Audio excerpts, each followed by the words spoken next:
जय जगन्नाथ मु ज्योतिर्विद डॉक्टर भवानी शंकर महापात्र आपण मान को स्वागत जनाऊँगी। दर्शक बंधु इंग्राजी मास एप्रिल मास केमिति कटिबो याकु नहीं आपण मन में प्रश्न।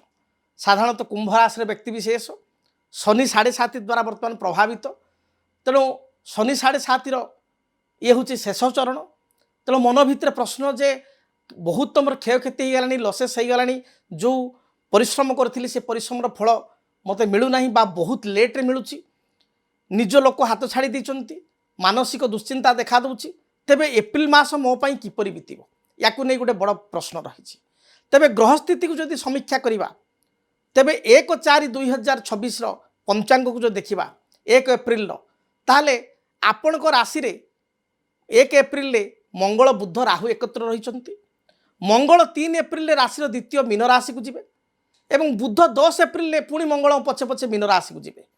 मीन राशि रे मंगल शनि बुधंकर संयोग रहिबो एवं 14 एप्रिल पर्यंत रवि मध्य शनि सहित युक्त हेबे एवं रहिबे मीन राशि रे एवं 14 एप्रिल पर रवि जे कि आपण पई सप्तमेश से आपण सप्तम स्थान ठार भाग्य स्थान राशि तृतीय स्थान मेष रे उच्चस्थ हेबे।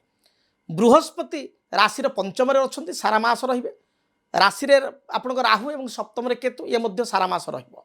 तेबे आपण पई जदि विचार को नेबा प्रथमे स्वास्थ्य संपर्क रे देखिबा। स्वास्थ्य जदि आमे देखिबा ताहले मंगल बुध राहु एकत्र स्थिति 1 रु 10 पर्यंत 1 तारिख रु 10 तारिख मध्य स्वास्थ्यगत समस्या विशेष करी अधिक देखा देबो।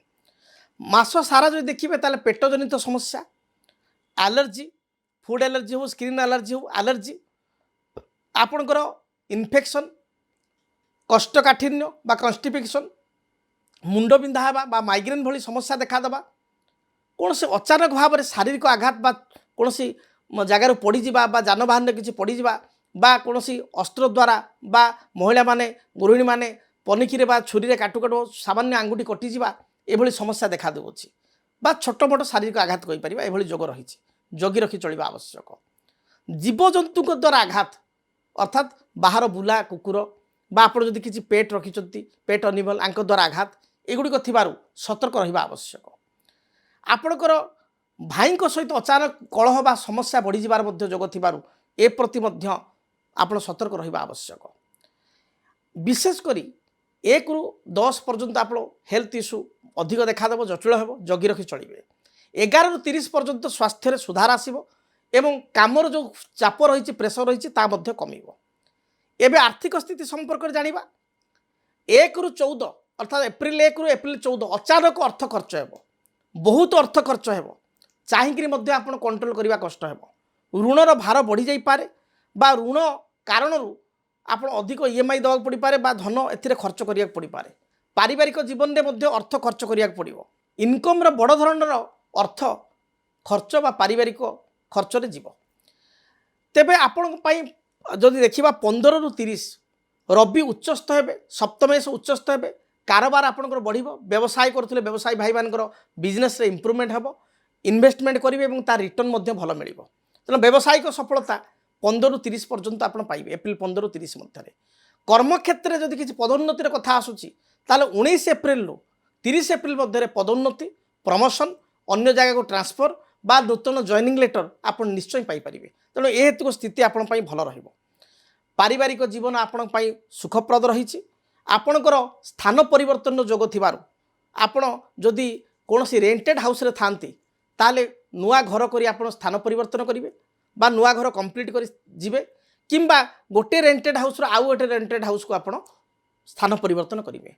से बेले कर्मक्षेत्र में ट्रांसफर जोग थिबारु गोटे सिटी रु आउ गोटे सिटी बा गोटे कंपनी आउ गोटे कंपनी को जॉब परिवर्तन हेबार जोग रही। विशेष कर पदोन्नति पूर्वक परिवर्तन हेबार जोग रही अछि। दाम्पत्य जीवन आपण पई भल रहिबो। संतान कार्यकलाप को नहीं मध्य आपण आत्मशांति व्यक्त करिवे पिला मानकर उन्नति प्रगति होई परिबो।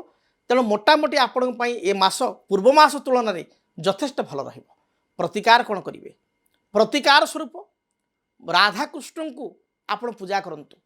राधाकृष्ण मंदिर जदि कोठी थाए आपण घर पाखरे बा लक्ष्मी नारायण मंदिर थाए से स्थान को आपण जानतु किछि खीरी निज हाथ में प्रस्तुत करी भगवान को पाखे ब्राह्मण को द्वारा भोग चढ़ातु नैवेद्य कहतु जदि खीरी प्रस्तुत करें कौन सी जो मिठा दुकान जो पूजा पाइका जो मिठा जाए भोग दुकान से भोग दुकान किसी धला रंगर मिठा बा रसगोला नहीं आपण तुलसी पत्र पकाई नैवेद्य करंतु एवं ताको पांतु देखिए निश्चय शुभ फल प्राप्ति करेंगे। ए कार्य आपण प्रत्येक शनिवार करंतु बा 4 गोटी शनिवार ए मासरे करंतु देखिए मासटी आपण पई शुभप्रद हेबो।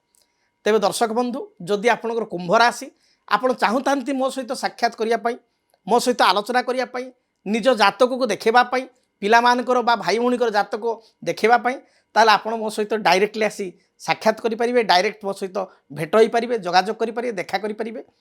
आपणकर जो भुवनेश्वर रेलवे स्टेशन रही रेलवे स्टेशन अति पाखे 6 नंबर प्लाटफर्म आप आसिले वाकेबल डिस्टेंस चला बाट चलिक आसिक देखा करें एवं जो स्क्रीन रे नंबर दिया जाउछि से नंबर आप जोगाजोग करी आम कर्मकर्ता सहित कथा होई आपण मो सहित भेट करें बा आपण जदि चाहूँगी टेलीफोन माध्यम जोगाजोग करने दूरे रोतांती विशेषकर जो दूरे अच्छा आसवा संभव होना कार्य व्यस्तता रही टेलीफोन माध्यम यही नंबर आप कनसल्ट करी मो सहित साक्षात करें से 45 मिनट 1 घंटा मो सहित कथा ही निजर भविष्य संपर्क में निजर संतान को कैरियर संपर्क में निजर जॉब संपर्क में बिजनेस संपर्क में बा मन में जो प्रश्न अच्छी तार समाधान आप पाइपर प्रतिकार पाइपर। तेबे आशा करी आपन को भिडियोटी भल लगी आपंकर मूल्यवान मतामत बा कमेंट्स आप निश्चय प्रदान करेंगे। महाप्रभु आपण को कंटकित पथ को पुष्पित करंतु आपण को जीवन सुखप्रद हो। रहुछि जय जगन्नाथ।